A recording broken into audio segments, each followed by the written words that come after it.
আসসালামু আলাইকুম। আমি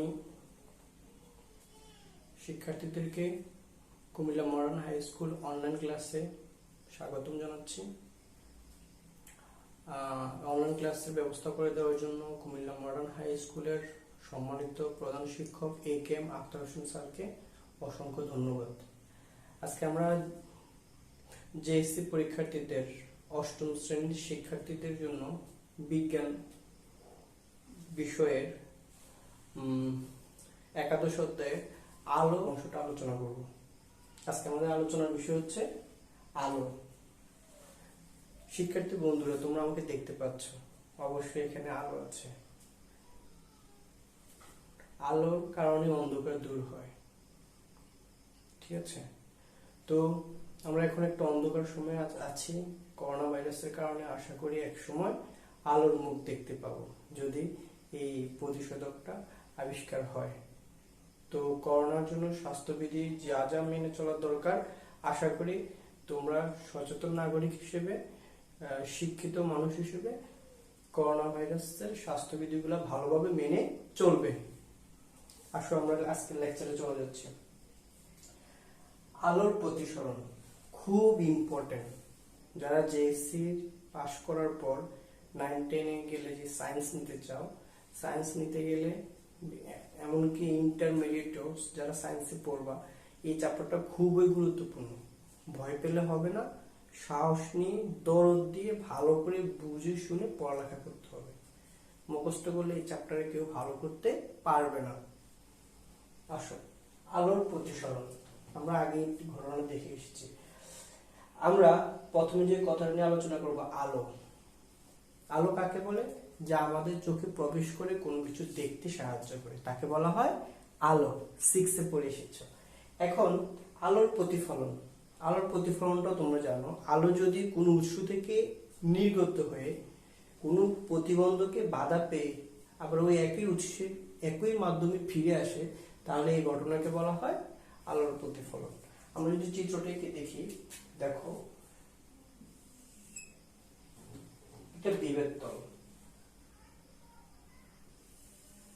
একটা অবিলম্ব, একটা মাধ্যম। এখান থেকে আলোটা এই বরাবর এসে এখানে আপতিত হলো, তারপর প্রতিফলিত এইভাবে চলে গেল। তাহলে এটা আপতিত রশ্মি, এটা প্রতিফলিত রশ্মি, এটা বিভেদ তল, আর এটা হচ্ছে অবিলম্ব। তাহলে আমরা দেখতে পাচ্ছি আলোটা বিভেদ তলে আপতিত হয়ে আবার প্রতিফলিত হয়ে একই মাধ্যমে ফিরে আসছে। এই ঘটনাটা ছিল তোমার কি ছিল? এই ঘটনাটা ছিল আলোর প্রতিফলন। জি, আমরা এখন যে বিষয়টা নিয়ে আলোচনা করবো, এটা হচ্ছে আলোর প্রতিসরণ। আলোর প্রতিসরণ বিষয়টার জন্য আমরা দেখো, আলোর প্রতিসরণের জন্য অবশ্যই দুইটা মাধ্যম লাগবে, যে দুইটা মাধ্যম দিয়ে আলো যেতে পারে। একটা ঘন মাধ্যম হবে আর একটা হালকা মাধ্যম হবে। তাহলে দেখো, আমরা এখানেও এটা একটা বিভেদ তল, এটা একটা কি অবিলম্ব, এবং এইভাবে এই বিভেদ তলের মধ্যে অবিলম্বের বিন্দুতে একটা আলো এসে আপতিত হবে, এটাকে আমরা বলবো আপতিত রশ্মি। যখন এটা এখানে আপতিত হলো, আলোটা যাওয়ার কথা ছিল ডট ডট এই বরাবর, কিন্তু এটা কি হবে? এটা গতিপথের দিক পরিবর্তন করে, এটা হালকা মাধ্যম আর এটা ঘন মাধ্যম। এটা হালকা মাধ্যম, এটা ঘন মাধ্যম যদি হয়, তাহলে আলোক রশ্মি দেখা যাবে যে এই মাধ্যম থেকে এই মাধ্যমে আসার ফলে এটা এই বরাবর যাওয়ার কথা ছিল, কিন্তু এটা দিক পরিবর্তন করে এদিকে চলে আসলো। তাহলে এখানে আলোর গতিপথের দিকের পরিবর্তন ঘটেছে। তাহলে এটাই হচ্ছে আলোর, এই ঘটনাটা হচ্ছে আলোর প্রতিসরণ। তাহলে দেখো, আলোর প্রতিসরণের সংজ্ঞাটা আমরা জেনে নিই। আলোক রশ্মি এক স্বচ্ছ মাধ্যম হতে অন্য স্বচ্ছ মাধ্যমে তীর্যকভাবে আপতিত হলে আলোর গতিপথের দিকে পরিবর্তন ঘটে। তীর্যকভাবে আপতিত হলে আলোর গতিপথের দিকের পরিবর্তন ঘটে। এই ঘটনাকে বলা হয় আলোর প্রতিসরণ। কি? আলোর প্রতিসরণ। তাহলে আমরা দেখো এখানে যদি মার্কিং করি, এটা যদি হয় কি এক্স এক্স প্রাইম বিভেদতল ওয়াই ওয়াই প্রাইম অবিলম্ব, তাহলে এ ও ধরে এ ও আপতিত রশ্মি, ও বি প্রতিসরিত রশ্মি। ঠিক আছে, অবিলম্ব এবং আপতিত রশ্মির মধ্যবর্তী যে কোণটা উৎপন্ন হবে এটা হলো আপাতন কোণ। অবিলম্ব এবং প্রতিসরিত রশ্মির মধ্যবর্তী যে কোণটা উৎপন্ন হবে সেটা হচ্ছে প্রতিসরণ কোণ। নিশ্চয়ই বুঝে গেছে। আপাতন কোণকে আই দিয়ে প্রকাশ করে, প্রতিসরণ কোণকে আর দিয়ে প্রকাশ করে। ঠিক আছে। আচ্ছা, এখন অনেকের মনে প্রশ্ন, স্যার এই আলোক রশ্মিটা অবিলম্বের দিকে বেঁকে আসলো কেন? এটা ওই দিকে তো যেতে পারতো। জি, সঠিক, সত্য কথা বলেছো। এটা কতগুলো রুলস আছে। আলোক রশ্মি যখন হালকা মাধ্যম থেকে ঘন মাধ্যমে আসবে, প্রতিসরিত রশ্মি অবিলম্বের দিকে চলে আসবে। এই ক্ষেত্রে আপাতন কোণ এবং প্রতিসরণ কোণ সমান হবে না। ঠিক আছে, ছোট হবে। আপাতন কোণের চেয়ে প্রতিসরণ কোণের মানটা ছোট হবে। আবার দেখো, যখন আলোক রশ্মি ঘন মাধ্যম থেকে হালকা মাধ্যমে যাবে, ওই সময় আলোক রশ্মি কি করবে?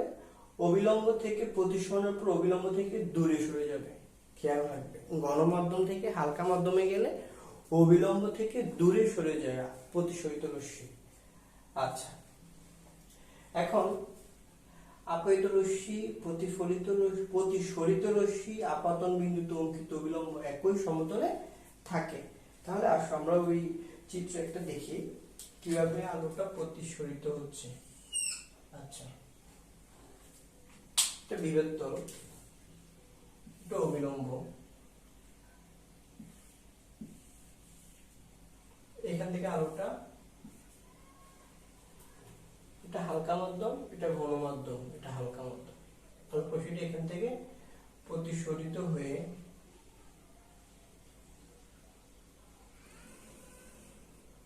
এভাবে আসলো, আবার এখান থেকে প্রতিসরিত হয়ে এভাবে চলে গেল। আমরা দেখতে পাচ্ছি এখানে কোনটা, এই কোনটা ছোট বড় হয়। ঠিক আছে, এটা বড়, এটা ছোট। কি করলো? হালকা মাধ্যম থেকে গণমাধ্যমে প্রবেশ করলো, গণমাধ্যমে অ্যাঙ্গেলটা ছোট হয়ে গেল। আবার গণমাধ্যম থেকে এটা হালকা মাধ্যমে প্রবেশ করলো, এখানেও অ্যাঙ্গেলটা কি হয়ে গেল? বড় হয়ে গেল। তাহলে আমরা দেখতে পাচ্ছি এটা যদি আপাতন কোণ হয়, এটা প্রতিসরণ কোণ। আবার এটা এখানে কি হয়ে গেল? এটা যদি আপাতন কোণ হয় তাহলে এটা হয়ে যাবে নির্গত কোণ। তাহলে এখানে একটা রুলস I = A, যে কোণ এখানে যে অ্যাঙ্গেলটা উৎপন্ন হবে এটা হলো নির্গত কোণ। কি কোণ? নির্গত কোণ। নির্গত কোণ আর আপাতন কোণ সবসময় সমান হবে। তাহলে হ্যাঁ, আলোর প্রতিসরণের নিয়ম। 1 নম্বর রুলস, আলোক রশ্মি ঘন মাধ্যম থেকে হালকা মাধ্যমে গেলে প্রতিসরিত রশ্মি অবিলম্ব থেকে দূরে সরে যাবে। ঘন থেকে হালকা, মনে রাখবে, হালকা মাধ্যমে গেলে এটা দূরে সরে যাবে। আর যদি আলোক রশ্মি হালকা মাধ্যম থেকে ঘন মাধ্যমে যায়, হালকা মাধ্যম থেকে ঘন মাধ্যমে যায়, তাহলে প্রতিসরিত রশ্মি অবিলম্বের দিকে বেঁকে যাবে। ঠিক আছে, এরপরে এইখানে আপতিত রশ্মি, প্রতিসরিত রশ্মি আপাতন বিন্দুতে অঙ্কিত অবিলম্ব একই সমতলে থাকবে। আপতিত রশ্মি, প্রতিসরিত রশ্মি আপাতন বিন্দু অঙ্কিত অবিলম্ব বিভেদ তল একই সমতলে থাকবে। এগুলো হচ্ছে আমাদের আলোর প্রতিসরণের নিয়ম। খুব সহজ বুঝে চিত্রগুলো দরদ দিয়ে সুন্দর করে আঁকলে ব্যাপারটা ক্লিয়ার হয়ে যাবে।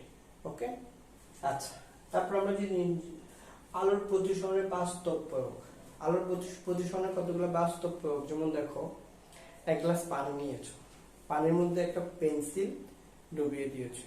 ডুবিয়ে দেওয়ার পর এখানে যে ঘটনাটা ঘটবে, পেন্সিলটা মোটা দেখা যাবে, 1 নম্বর। আবার দেখো, আমরা যদি কি করি, আবার একটা পাত্র নিলাম, এই পাত্রটার মধ্যে মনে করো একটা পানি নেওয়ার পর একটা কয়েন নিলাম। ঠিক আছে, এখন আলোটা এসে যখন এই কয়েনের মধ্যে পড়বে, কয়েন থেকে আলোটা প্রতিসরিত হবে। প্রতিসরিত হয়ে কি হবে? আলোটা তোমার এইভাবে প্রতিসরিত হয়ে চলে যাবে। তাহলে ডট ডট দিয়ে যদি আমরা পিছনে নেই, তাহলে কয়েনের অবস্থানটা এখানে দেখতে পাবে না, তুমি এখানে দেখতে পাবে। এক্ষেত্রে অবাস্তব বিম্ব সৃষ্টি হবে। কোন বিম্ব? অবাস্তব বিম্ব সৃষ্টি হবে। ঠিক আছে। এরপরে আমরা গ্রামের বাড়িতে অনেকে গিয়েছি, গ্রামের বাড়িতে গেলে দেখবে যে আমরা যখন সিঁড়ি দিয়ে নামি, সিঁড়ি দিয়ে নামার সময় সিঁড়িটা মনে হয় একটু উপরে উঠে গেছে, তুমি পাড়া দিয়েছো, আসলে সিঁড়িটা অনেক নিচে চলে গেছে। নিচে ছিল, ওই আলোর প্রতিসরণের কারণে এটাকে উপরে মনে হচ্ছে। ক্লিয়ার? এভাবে আমরা মানে বাস্তব প্রয়োগগুলো দেখতে পাই। ঠিক আছে। আচ্ছা, সংকট কোণ খুবই ইম্পর্টেন্ট। তোমাদের এই সংকট কোণের ব্যাপারটা খুবই ইম্পর্টেন্ট, এবং এখানে সংকট কোণ এবং পূর্ণ অভ্যন্তরীণ প্রতিফলন এখান থেকে অবশ্যই প্রশ্ন থাকবে। আসলে আমরা সংকট কোণ নিয়ে আলোচনা করি। এখানে আমরা আগের মতো আঁকবো একটা বিভেদ তল, একটা অবিলম্ব, এটা আপাতিত রশ্মি, এটা যাওয়ার কথা ছিল এই বরাবর, এটা ঘনমাধ্যম, আর এটা হচ্ছে হালকা মাধ্যম। ঠিক আছে। এটা ঘনমাধ্যম, এটা হালকা মাধ্যম। তাহলে দেখো, এটা হালকা মাধ্যম আর এটা ঘনমাধ্যম। আলোক রশ্মি ঘনমাধ্যম থেকে হালকা মাধ্যমে গেলে কি হবে? প্রতিসরিত হয়ে চলে গেল। ওকে। এখন আরেকটা আলোক রশ্মি তোমার প্রতিসরিত হয়ে বিভেদ তল এসে চলে গেল, প্রতিসরিত হয়ে প্রতিসরিত রশ্মি দিয়ে বরাবর চলে গেল। এখন দেখো, এই আপতন কোণের জন্য এই প্রতিসরণ কোণের মান 90 ডিগ্রি হয়ে গেল। ঠিক আছে। তাহলে এই অ্যাঙ্গেলের মানটা আমরা পাচ্ছি 90 ডিগ্রি। কার জন্য? এই অ্যাঙ্গেলটার জন্য। আর এই অ্যাঙ্গেলটাকে বলা হয় থিটা সি, সংকট কোণ। কি বলা হয়? সংকট কোণ, যেটাকে আমরা বলি ক্রিটিক্যাল অ্যাঙ্গেল। এটাকে থিটা সি দিয়ে প্রকাশ করা হয়।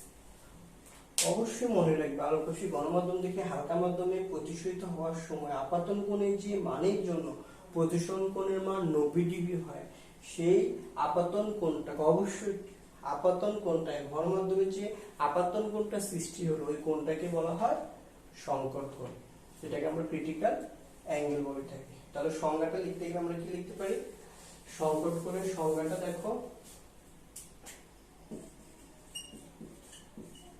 সংকট কোণ আলোক রশ্মি এক স্বচ্ছ মাধ্যম হবে, এখানে হবে কোণকে সংকট কোণ বলে। সংকট কোণ বলে, এটা থিটা সি দ্বারা প্রকাশ করা হয়। ক্লিয়ার? আবার বলছি, আলোক রশ্মি গণমাধ্যম হতে হালকা মাধ্যমে তির্যকভাবে আপতিত হলে আলোক রশ্মির আপাতন কোণের যে মানের জন্য প্রতিসরণ কোণের মান 90 ডিগ্রি হয়, ওই আপাতন কোণকে সংকট কোণ বলা হয়। ক্লিয়ার? খুবই সহজ চিত্রটা আমরা যদি নাম দেই, দেখো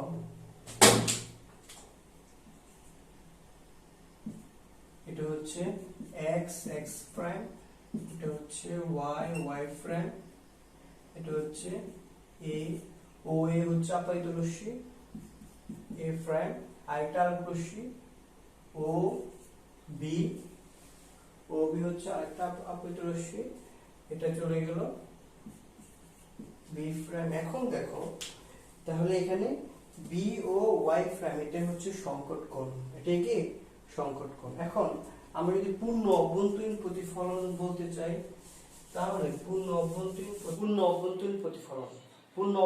প্রতিফলনের ক্ষেত্রে যে ঘটনাটা ঘটবে, দেখো এই আপতিত এই যখন সংকট কোণটা যে আছে, সংকট কোণের চেয়ে যদি বড় কোনো একটা রশ্মি আপতিত হয়, OC হলো আপতিত রশ্মি, যেটা কি করছে সংকট কোণের চেয়ে বড় কোণ আপতিত হলো, তাহলে এটা প্রতিসরিত হয়ে এই যে প্রথম মাধ্যমে ফিরে আসলো, যেটা কিনা আলোর প্রতিফলনের ঘটনা ঘটছে। আমি প্রথমে দেখিয়েছি আলোক রশ্মি মনে হচ্ছে যে এখান থেকে আলোটা গেল, আবার এখানেই চলে আসলো, একই মাধ্যমে ঘটনাটা ঘটতেছে। তাহলে এই ঘটনাকে বলা হয় আলোর পূর্ণ অভ্যন্তরীণ প্রতিফলন। সংজ্ঞাটা দেখো, আলোক রশ্মি ঘন মাধ্যম হতে হালকা মাধ্যমে সংকট কোণের চেয়ে বড় কোণে আপতিত হলে আলোক রশ্মি প্রতিফলনের নিয়ম অনুযায়ী প্রথম মাধ্যমে ফিরে আসার ঘটনাকে পূর্ণ অভ্যন্তরীণ প্রতিফলন বলে।